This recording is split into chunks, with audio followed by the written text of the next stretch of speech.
அப்பாவும் பாப்பாவும் மருந்து கடைக்கு போகிறாங்க. அப்பாவும் பாப்பாவும் மருந்து கடைக்கு போகிறாங்க. வழக்கமாக அப்பா எப்போ போனாலும் பாப்பாவை கூட்டிகிட்டு தான் மருந்து கடைக்கு போவார். அதனால் பாப்பாவுக்கு தெரியும் அப்பா என்னென்ன மருந்தெல்லாம் வாங்குவார்னு பாப்பாவுக்கு தெரியும். அதனால் கடைக்காரர்கிட்ட அப்பா கேட்குறதுக்கு முன்னாடியே பாப்பா சொல்லுது என்னென்ன மருந்துன்னு. அந்த தாத்தாவுக்கு பிபி மாத்திரை, அம்மாவுக்கு அனீமியா அதுக்கான மாத்திரை, இது ரெண்டுத்தையும் அந்த பாப்பாவே சொல்லுது. கடைக்காரர் எடுத்து கொடுத்த உடனே அப்பாவுக்கு ஞாபகம் வருது, இன்னொன்று வாங்கணும்னு வீட்டில் சொல்லி விட்டுருக்காங்க. எறும்பு மருந்து கொடுங்கன்னு அப்பா கடைக்காரரை கேட்கிறார்.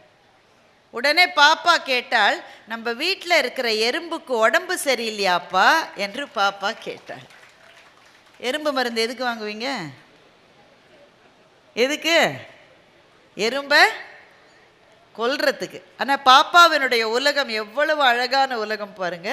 எல்லாருக்கும் அப்பாவுக்கு பாட்டிக்கு மருந்து வாங்கின மாதிரி தாத்தாவுக்கு மருந்து வாங்க, எறும்புக்கு ஏதோ உடம்பு சரியில்லைன்னு எங்கள் அப்பா மருந்து வாங்குகிறார் என்று பாப்பா நினைக்கிறாள். அந்த கவிஞர் சொல்லுகிறார், பேசாமல் இந்த உலகத்தை குழந்தைகளிடமே கொடுத்து விடலாமே என்று அந்த கவிஞர் கவிதையை முடிக்கிறார். நான் கவிதை கேளுங்கள் என்ற தலைப்பை ஏன் கொடுத்தேன் என்றால், கவிதைகள் வாழ்க்கையை அழகாக்குகின்றன. வாழ்க்கையிலே ரசிப்பதற்கு எவ்வளவோ இருக்கிறது. இவ்வளவெல்லாம் இருக்குன்னு தெரியாமலேயே நாம் வாழ்ந்து கொண்டு இருக்கிறோம். இங்கே ஆண்கள் நிறைய பேர் இருக்கீங்க, பெண்களும் நிறைய பேர் இருக்கீங்க, ரொம்ப மகிழ்ச்சி. ஆண்கள்கிட்ட ஒரு கேள்வி, பெண்கள்கிட்ட ஒரு கேள்வி இருக்குது, அது அப்புறம் கேட்குறேன். ஆண்கள்கிட்ட ஒரு கேள்வி, புதுசாக கல்யாணம் ஆனவங்கள்ட்ட இந்த கேள்வி இல்லை, அவங்களாம் இதில் கிடையாது. இங்கே இளைஞர்கள் யாராவது காதலில் இருந்தால் அவங்களுக்கு இந்த கேள்வி கிடையாது. திருமணமாகி ஒரு 10 வருஷமாவது ஆயிருக்கணும், அவங்கள்ட்ட தான் இந்த கேள்வி. சில டிக்கெட்லாம் 20-30 வருஷம் ஆனதெல்லாம் இங்கே இருக்குது, எல்லாருக்கும் சேர்த்து இந்த கேள்வி. திருமணமான புதுசில் மாமனார் வீட்டுக்கு போயிருப்பீங்க. என்னங்க போயிருக்கீங்க தானே? போய்கிட்டே இருக்காங்கன்றாரு தாத்தா. கரெக்ட். அது அவர்களுக்கு வாய்த்த மாமனார்களை பொறுத்தது, நான் என்ன சொல்ல முடியும். மாமனார் வீட்டுக்கு போயிருப்பீங்க. உடனே அவங்க அப்போ தான் புதுசாக கல்யாணம் ஆன மனைவி தானே, அது சமையல் கட்டுக்கு அங்கேயும் உடனே மாமியார் கூட, ஏய் வீட்டுக்காரருக்கு போய் காஃபி கொடு, வீட்டுக்காரருக்கு போய் இந்த அல்வா வாங்கி வச்சுருப்பீங்க, திருநெல்வேலிக்காரங்களாக இருந்தால். நாங்களாம் வந்தால் தான் வாங்கி கொடுக்க மாட்டேன்றீங்க, அல்வா கொண்டு போய் கொடு.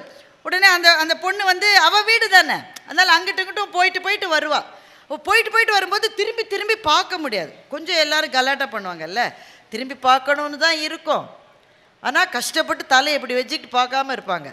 ஆனால் அவள் கையில் அன்றைக்கின்னு நிறைய வளையல் போட்டிருப்பாள். அப்போ தானே கல்யாணம் ஆகிருக்க, ஒரு 6 வளையலாவது போட்டிருப்பா கைக்கு.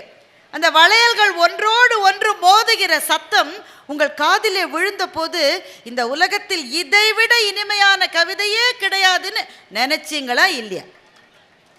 என்னங்க இவ்வளோ கம்மியாக கை தட்டுறீங்க? இப்போ கல்யாணம் ஆகி 15 வருஷம் ஆச்சு, இப்போவும் அந்த அம்மா 6 வளையல் போட்டிருக்கு.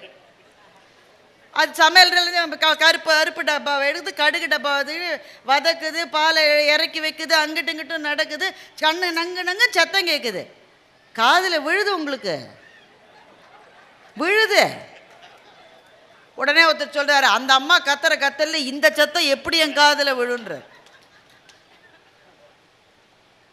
ஆனால் அது எவ்வளவு பெரிய கவிதை இல்லை அது அந்த உறவின் உன்னதம் என்பது காலத்தால் குறைந்து போவது அல்ல, காலத்தாலே விகசிப்பது, காலத்தாலே இன்னும் பெருகுவது. இது எப்ப தெரியும்னா, ரொம்ப முதுமை வந்த பிறகுதான் அது தெரியும். ரொம்ப முதுமை வந்த பிறகுதான். அனிச்சமும் அன்னத்தின் தூவியும் மாதர் அடிக்கு நெருஞ்சி பழம்னு வள்ளுவர் எழுதினாரு. இதை விட ஒரு பெரிய கவிதை இந்த உலகத்தில் இதுவரை நான் பார்த்தது. எவ்வளவு பெரிய காதல் கவிதை. என்ன பொருள்? அனிச்ச மலர் இருக்குல்ல, அனிச்ச மலரை பத்தி என்ன சொல்லுவாங்க? முகந்து பார்த்தாலே வாடிடும், அவ்வளவு மென்மை, so subtle, tender. அனிச்சமும் அன்னத்தின் தூவி, அன்னப்பறவையினுடைய சிறகு, அன்னப்பறவை ரொம்ப மென்மையானது, அதனுடைய சிறகு ரொம்ப ரொம்ப மென்மை. அனிச்சமும் அன்னத்தின் தூவியும் மாதர் அடிக்கு நெருஞ்சி பழம்னு வள்ளுவர் தாத்தா எழுதியிருக்கார். ஒரு காதலி இருந்தாலாம், அவளுடைய பாதம் அவ்வளவு சாஃப்டாக இருக்குமா. இந்த அனிச்சமும் அன்னத்தின் தூவியும் கூட அவளுடைய காலுக்கு முள்ளு குத்தினா மாதிரி இருக்குமா. அப்படின்னு ஒரு கவிதை.